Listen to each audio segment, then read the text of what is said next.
What are Iran's intentions in the Middle East?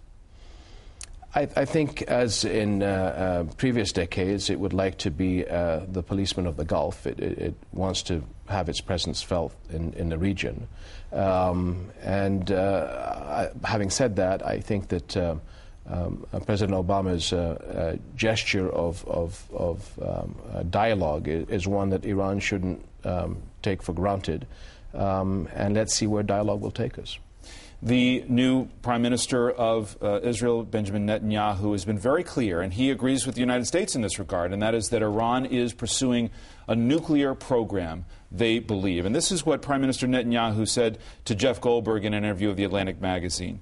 He said the Iranian nuclear challenge represents a hinge of history, and added that Western civilization will have failed if Iran is allowed to develop nuclear weapons. You don't want a messianic, apocalyptic cult, he said, controlling atomic bombs. When the wide-eyed believer gets hold of the reins of power and the weapons of mass death, then the entire world should start worrying, and that is what is happening in Iran. Do you see it that way? Well, again, let me go back to saying I think that the challenge we have here in America of connecting the dots.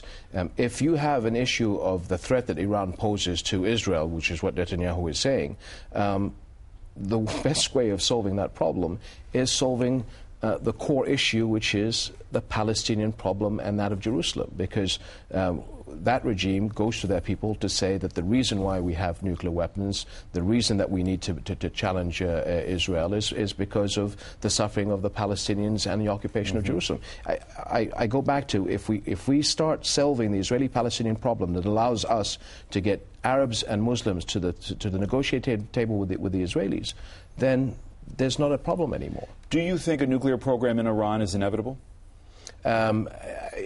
There's more of an incentive for the Iranians to continue down that path when there's an argument that they want to use in front of their people that Palestinians are under occupation. I would imagine that when it comes to an economy that is suffering like many economies are suffering around the world, a nuclear military program is extremely expensive.